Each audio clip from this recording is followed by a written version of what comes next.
जिन्होंने ये हमला किया है उन आतंकियों को और इस हमले की साजिश रचने वालों को उनकी कल्पना से भी बड़ी सजा मिलेगी।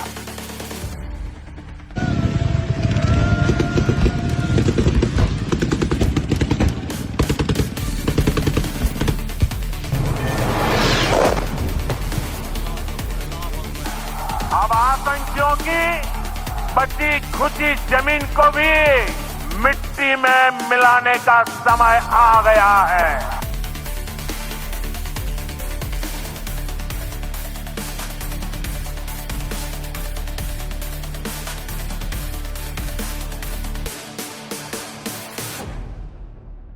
অপারেশন সিঁদুর ভারতের প্রত্যাঘাত। পেহেলগাঁওয়ে জঙ্গি নাশকতায় ঝরেছিল ২৬ ভারতীয়র প্রাণ। বদলার দাবিতে সোচ্চার হয়েছিলেন গোটা ভারতবাসী। ভারতীয় স্ত্রীদের সামনে স্বামীদের গোপনাঙ্গ দেখে দেখে গুলি চালিয়েছিল জঙ্গিরা। পেহেলগাঁওয়ের বৈশারণ ভ্যালিতে ভারতীয় স্ত্রীদের সিঁথির সিঁদুর মুছে দিয়েছিল পাক জঙ্গিরা। জঙ্গি নাশকতার সঙ্গে মিলেছিল পাক যোগ। এরপরেই ভারতের প্রধানমন্ত্রী নরেন্দ্র মোদী ঘোষণা করেছিলেন জঙ্গিদের চিহ্নিত করে যোগ্য জবাব দেওয়া হবে। जिन्होंने ये हमला किया है उन आतंकियों को और इस हमले की साजिश रचने वालों को उनकी कल्पना से भी बड़ी सजा मिलेगी। अब आतंकियों की बची खुची जमीन को भी मिट्टी में मिलाने का समय आ गया है। জবাব দেওয়া হবে, কিন্তু কিভাবে প্রত্যাঘাত হানবে ভারত? প্রধানমন্ত্রীর ঘোষণার পর থেকে শুরু হয়ে যায় তরজা। কেটে যায় পেহেলগাঁও হামলার ১৫ দিন। তৎপরতা বাড়তে থাকে ভারতের। ৩ বাহিনীর প্রধানদের সঙ্গে বৈঠক, দেশের সমস্ত রাজনৈতিক দলের নেতৃত্বের সঙ্গে বৈঠক, জাতীয় উপদেষ্টা অজিত ডোভালের সঙ্গে একাধিকবার বৈঠক করেন প্রধানমন্ত্রী, বিদেশমন্ত্রী, প্রতিরক্ষা মন্ত্রী। কিন্তু ধৈর্যের বাঁধ যেন ভাঙছিল ১৪০ কোটি ভারতীয়ের। কবে হবে প্রত্যাঘাত? কিভাবে হবে সেই প্রত্যাঘাত? সব জল্পনার অবসান ঘটিয়ে অবশেষে এলো এই মাহেন্দ্রক্ষণ। ৬ই মে রাত ১:৪০ প্রত্যাঘাত হানল ভারত। পাক অধিকৃত কাশ্মীরে ভারতীয় বিমান হানা, চলল বোমাবর্ষণ, গুঁড়িয়ে দেওয়া হলো ৯টি জঙ্গি ঘাঁটি। নিশানায় লস্কর ই তৈবা, জৈশ ই মোহাম্মদ ও হিজবুল মুজাহিদিন জঙ্গি ঘাঁটি। পাকিস্তানের ৪টি এবং পাক অধিকৃত কাশ্মীরে ৫টি এলাকায় একযোগে ভারতীয় বিমান, নৌ এবং স্থল বাহিনীর একজোট হয়ে আক্রমণ। ভারতীয় সীমার মধ্যে থেকে হামলা চালিয়ে ভারত গুঁড়িয়ে দিল ৯টি জঙ্গি ঘাঁটি।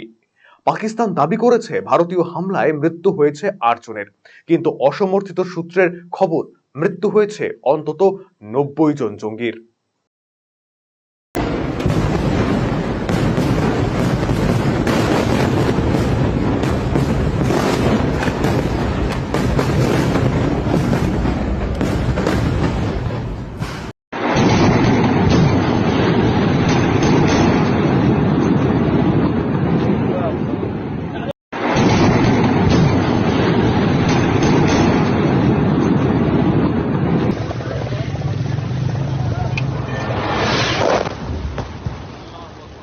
ভারতের অপারেশন সিঁদুরের পাল্টা দেওয়া হবে বলে পাক প্রধানমন্ত্রীর হুঙ্কারের পর সরব হয়েছে গোটা বিশ্ব।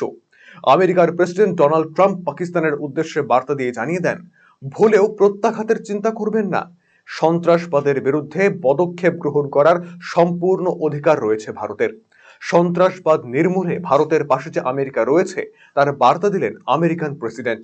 আর ভারতের প্রধানমন্ত্রী রাতভর তদারকি করলেন অপারেশন সিঁদুরের। ভারতের প্রত্যাঘাতের পরেও নিয়ন্ত্রণ রেখায় সংঘর্ষ বিরতি লঙ্ঘন করে লাগাতার গুলি চালিয়ে পাক সেনা।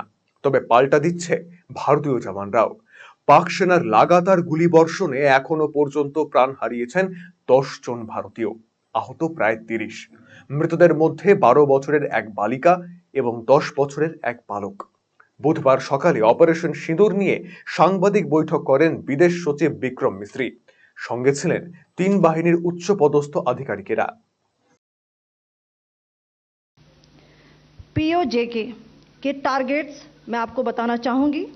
सबसे पहले Sawai Nala camp Muzaffarabad, Syedna Bilal camp Muzaffarabad, Gulpur camp Kotli, Barnala camp Bhimber, Abbas camp Kotli. अब मैं पाकिस्तान के अंदर के टारगेट से अवगत कराना चाहूंगी। पहला, सर्जल कैंप सियालकोट। दूसरा, महमूना जाया कैंप सियालकोट। मरकज ताइबा मुरीद के, मरकज सुभान अल्लाह भावलपुर। मैं आप सबको बताना चाहती हूं कि किसी भी सैन्य ठिकाने का निशाना नहीं बनाया गया और अभी तक किसी तरह की नागरिक क्षति की रिपोर्ट नहीं है। धन्यवाद। जय हिंद। ব্যুরো রিপোর্ট, আরসিটিভি সংবাদ। রায়গঞ্জবাসীদের জন্য সুখবর, যারা দীর্ঘদিন ধরে পেটের সমস্যায় ভুগছেন তাদের জন্য রায়গঞ্জ দিশারিতে আসছেন ব্যাঙ্গালোরের প্রখ্যাত গ্যাস্ট্রোএন্টারোলজিস্ট ডাক্তার ইরশাদ আলী, এইচএমডি, ডিএনবি। এখন থেকে প্রতি মাসে নির্দিষ্ট দিনে ডাক্তারবাবুকে দেখাতে আজই যোগাযোগ করুন দিশারি হেলথ কেয়ার, উকিলপাড়া, রায়গঞ্জ শাখায়। যোগাযোগ করুন 7477785509 এই নম্বরে এবং 7477785512 এই নম্বরে।